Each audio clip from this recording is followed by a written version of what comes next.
2024 की चुनावी चौधर का लगातार रण जारी है और इस वक्त हमारे साथ मौजूद हैं जेजेपी पार्टी की हिसार से प्रत्याशी श्रीमती नैना चौटाला जी। स्वागत है। थैंक यू भैया। मैम, चुनाव प्रचार चला हुआ है लगातार, कहीं विरोध का भी सामना करना पड़ रहा है तो कहीं आतिशबाजी से स्वागत भी हो रहा है। तो ये राजनीति की यही तो खेल है सारे।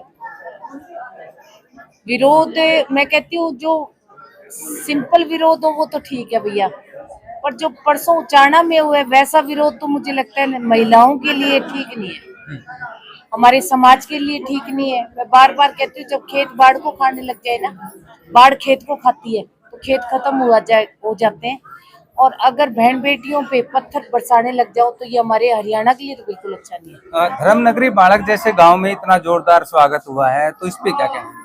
मैंने तो स्पीच में भी कहा है कि मुझे आज घूमते हुए 1.5 महीना हो गया, मैंने ऐसा स्वागत बाड़क गांव जैसा नहीं देखा। तो मैं पूरे बाड़क गांव को आपके माध्यम से कहूंगी कि सभी बाड़क गांव के एक एक बच्चे का, बड़े बुजुर्ग का, मेरी माता शक्ति का मेरा दिल से बहुत बहुत धन्यवाद। अभी आपने जो उचाना का जिक्र किया, इस पे जो उनके प्रदेश प्रभारी है बावरिया जी, उनका एक बयान आया है अभी ताजा, उन्होंने कहा है कि ये सिर्फ पब्लिसिटी स्टंट है। शायद बावरिया जी ये भूल के कि उनके घर में भी बहन बेटियां हैं। मैं आपके माध्यम से बावरिया जी को कहूंगी कि ये आंच जो बढ़ती बढ़ती है ना, ये जिंदगी के उतार चढ़ाव है। कभी भी किसी बहन बेटी के साथ अगर कोई ओछी हरकत करे तो उसको ये पब्लिसिटी स्टंट ना बताओ। मैं तो कभी नहीं कहूंगी कि उनकी बहन बेटियों के साथ ऐसा हो, हमेशा कामना करूंगी कि उनकी बहन बेटियां सुरक्षित रहे, हमेशा सेफ रहे।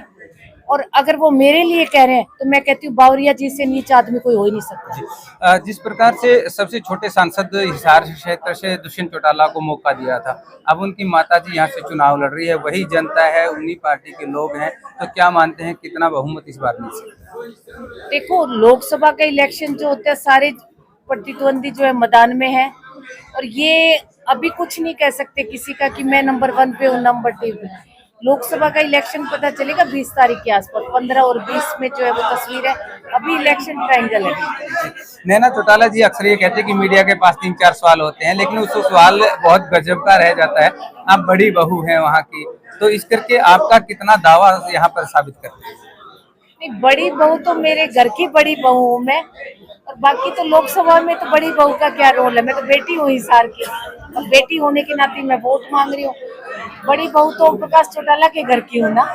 तो आपने यहाँ पहली महिला होने का यहाँ पे दावा किया है कि उन्होंने पहली महिला को टिकट दी है, तो इस पे आप इतना दावा? क्योंकि आज तक जब से हरियाणा प्रदेश अलग हुआ तब से लेकर 2024 का इलेक्शन आ गया, इस 24 में पहली बार मैं कहती हूँ, चाहे वो जननायक जनता पार्टी हो चाहे वो इनेलो, पहली बार महिलाओं को टिकट मिली। आज तक किसी ने महिलाओं को टिकट ही नहीं दी। उन लोगों को, मेरे को लगता है महिलाओं पे विश्वास ही नहीं था इतने सालों से। तो मैं कह रही हूँ कि जननायक जनता पार्टी ने उम्मीदवार के तौर पे मुझे उतारा है। एक बारी आप मेरे पे विश्वास जताकर देखो, हो सकता है इतने सालों में जो पुरुष नहीं कर पाए, नैना सिंह चौटाला संसद में जाके कुछ अलग करके आप लोगों के लिए लेके आए। कांग्रेस और बीजेपी की बात करें तो राष्ट्रीय मुद्दों पर भी चुनाव लड़ रही है, तो यहाँ पर जेजेपी के किस प्रकार के मुद्दे हैं? जेजेपी के सबसे बड़ा मुद्दा आज का बेरोजगारी, महंगाई। और मैं तो कहती हूँ कि अगर मैं संसद में गई तो मैं महिलाओं के लिए कुछ ना कुछ करूंगी, जैसे मैंने विधानसभा में जाके किया था। मैं जब हरी चुनरी चौपाल करती थी तो मैं महिलाओं को एक बात कहती थी कि आप मुझे विधानसभा भेजो, मैं आपकी लड़ाई विधानसभा में लड़ूंगी। और मैंने विधानसभा में प्रश्न लगा लगा के मैंने कहा महिलाओं को पंचायतों में हमें 50% की भागीदारी जो है वो देनी चाहिए, और सरकार ने मेरी बात मानी, क्योंकि पंचायत मंत्रालय जो था वो दुष्यंत के पास था, और 50% की भागीदारी महिलाओं को दी। फिर डिपो होल्डर्स में 33% की जो भागीदारी है वो महिलाओं को मिली। तो ये महिलाओं के लिए बहुत सम्मान की, और मैं कहती हूँ नारी शक्ति को आगे लाने की बात है। दिग्विजय चौटाला का भी एक बयान सामने आया था कि जो विरोध हो रहा है वो हमारा ना होकर के जो एक गठबंधन कर लिया गया था बीजेपी के साथ, उस वजह से हो रहा है। आप भी यही मानती हैं? नहीं, मैं इस विरोध को गठबंधन का विरोध नहीं कहूंगी लोगों के लिए। ये एक शायद एक इन्होंने ना कांग्रेस के लोग ज्यादा है इसमें, कुछ इनेलो के भी है, मैं बिल्कुल नहीं कहूंगी कि इनेलो के नहीं, 2-3 जगह मुझे जो मिले वो इनेलो के भी थे, उनमें एक आदमी, और ये ज्यादा गैंग जो है वो कांग्रेस का है। और इन्होंने सोचा कि इस टाइप की एक हवा बना लो ताकि दुष्यंत को रोका जाए। तो ये दुष्यंत को रोकने के लिए वो एक दीवार खींचना चाह रही थी, शायद वो कामयाब नहीं हुए। तो विधानसभा पे भी इसका कोई प्रभाव रहेगा? नहीं, विधानसभा पे क्यों रहेगा प्रभाव, तो हम तो अभी भी लोगों के मैं बीच में चुनाव जा की रहे हैं। बात कर रहा हूँ, चुनाव के जो परिणाम आएंगे, क्योंकि बहुत सारी पार्टियां ये जोड़ के देख रही कि ये सेमीफाइनल है विधानसभा।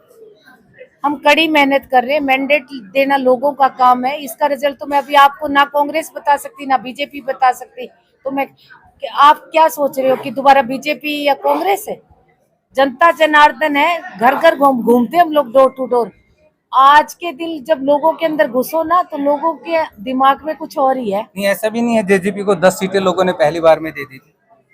तब भी लोग तो हमारे लिए यही बात कह रहे थे जो आज कह रहे हैं, मुझे लग रहा है तब भी लोगों ने डंके की चोट पे, कई तो ऐसे महारथी थे जो ये कहते थे कि मैं डंके की चोट पे कहता हूँ ये माँ बेटा विधानसभा नहीं पहुंचेंगे, मेरी वजह से इन्होंने विधानसभा की सीढ़ियां देखी है, और पहुंचे ना, माँ बेटा भी पहुंचे, पीछे हम 8 और भी लेके गए। तो जनता जनार्दन है, कब जनता का मूड बदल जाए। और दुष्यंत ने काम किए हैं, अभी मैं पीछे कौन सा फतेहपुर फरीदपुर फरीदपुर गांव जाके आई हूँ। मैं कहती हूँ पूरा का पूरा गांव जो है वो इकट्ठा हुआ है। उन्होंने कहा कि दुष्यंत चौटाला ने 25 करोड़ की ग्रांट दी है, नहर के लिए कोई पानी लेके आए हैं, और 15 गांव जुड़े हुए हैं। तो क्या दुष्यंत ने काम नहीं किए?